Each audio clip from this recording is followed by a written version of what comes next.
Madam പറഞ്ഞതുപോലെ ഇതുവരെയുള്ള കാര്യങ്ങളെല്ലാം ഞാൻ ഭംഗിയായി ചെയ്തു തീർത്തിട്ടുണ്ട്. മിടുക്കി. ഇനിയും അതങ്ങനെ തന്നെ തുടരണം. മേഡം എന്തു പറയുന്നു അതുപോലെ തന്നെ ഞാൻ ചെയ്തോളാം. കലാവതി മേഡമാണ് ഇപ്പൊ എന്റെ കൺകണ്ട ദൈവം. തേരാപ്പാര നടന്ന് എനിക്ക് ജീവിക്കാൻ ഒരു ആ മതി പുകഴ്ത്തിയത്. ഇനിയും പുകഴ്ത്തിയാലേ ഞാൻ ഇവിടുന്ന് അങ്ങ് കിളന്നു പോകും. നിർത്തി നിർത്തി. കാര്യമൊക്കെ ശരി. പാചകത്തിന്റെ ABCD പോലും അറിയാത്ത നീ എങ്ങനെയാ പഞ്ചരത്നത്തിലെ കുക്കായിട്ട് പിടിച്ചു നിൽക്കുന്നത്? പിന്നെ എല്ലാവരും എല്ലാം അറിഞ്ഞിട്ടാണോ മേഡം എല്ലായിടത്തും പിടിച്ചു നിൽക്കുന്നത്? പിടി വിട്ട കുഴിയിലാണെന്ന് പേടി വന്നാ പിന്നെ നമ്മൾ എവിടെയും അള്ളിപ്പിടിച്ച് കേറും. 2 GB ഡാറ്റയും അത്യാവശ്യം കൊള്ളാവുന്ന ഒരു മൊബൈൽ ഉണ്ടെങ്കിൽ ഇന്നത്തെ കാലത്ത് പലതും നടക്കും. നീ കാര്യം പറ. അവരെന്ത് കറി ഉണ്ടാക്കാൻ പറഞ്ഞാലും അപ്പൊ തന്നെ യൂട്യൂബിൽ നോക്കി പഠിച്ച് ഞാനതും ഉണ്ടാക്കും. പിന്നെ എന്റെ കെട്ടിയോൻ മട്ടാഞ്ചേരി ഡിസൂസിയെ ഒരു സ്റ്റാർ ഹോട്ടലിലെ കുക്കായിരുന്നേ. അപ്പനാനയുണ്ടെന്ന് കരുതി മക്കൾക്ക് തഴമ്പുണ്ടാവില്ലല്ലോ.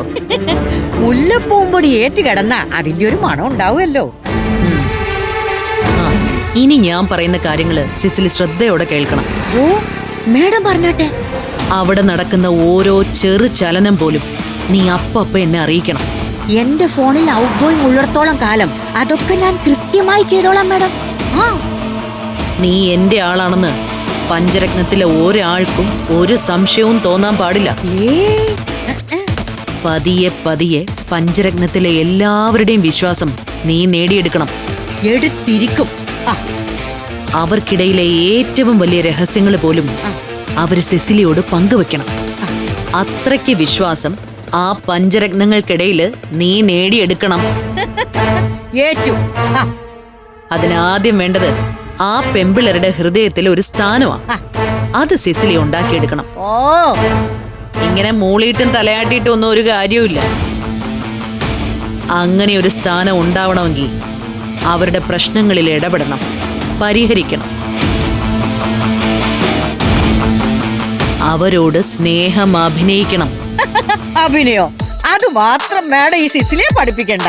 10-30 കൊല്ലക്കാലം തട്ടേ കയറി വിലസിയവളാ ഈ കോതമംഗലം സിസിലി. അമ്പലപ്പറമ്പിലെ നാടകമല്ല ഇത്. അത് കളിക്കാനല്ല നിന്നെ ഞാൻ അങ്ങോട്ട് പറഞ്ഞു വിട്ടത്. പഞ്ചരത്നത്തിന്റെ അടിവേര് തോണ്ടാനാ. മനസ്സിലായോ? മനസ്സിലായി മേഡം, നന്നായി മനസ്സിലായി. അതെ, പഞ്ചരത്നത്തിലെ പെൺകുട്ടികളെ എങ്ങനെ വേണമെങ്കിലും കൈകാര്യം ചെയ്യാം. പക്ഷേ അവിടെ അവരുടെ ഒരു അപ്പച്ചി തള്ളയുണ്ട്, ശ്യാമള. ഓ, അവളൊരു മുറ്റു സാധന. അതാ പ്രശ്നം. അവളെവിടെയുണ്ടോ? ഭർത്താവിനോട് പിണങ്ങി പഞ്ചരത്നത്തിൽ അവൾ അവിടെ സ്ഥിരതാമസമാക്കിയിരിക്കുക. ആ തള്ള അവിടെ ഉള്ളിടത്തോളം കാലം മേഡത്തിന്റെ പദ്ധതികൾ നടപ്പിലാക്കാൻ ഞാൻ ഇച്ചിരി പാടുപെടും.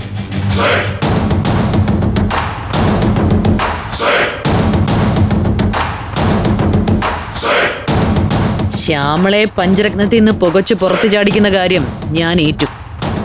സിസിലി ധൈര്യമായിട്ട് നാളെ മുതൽ പണി തുടങ്ങിക്കോ.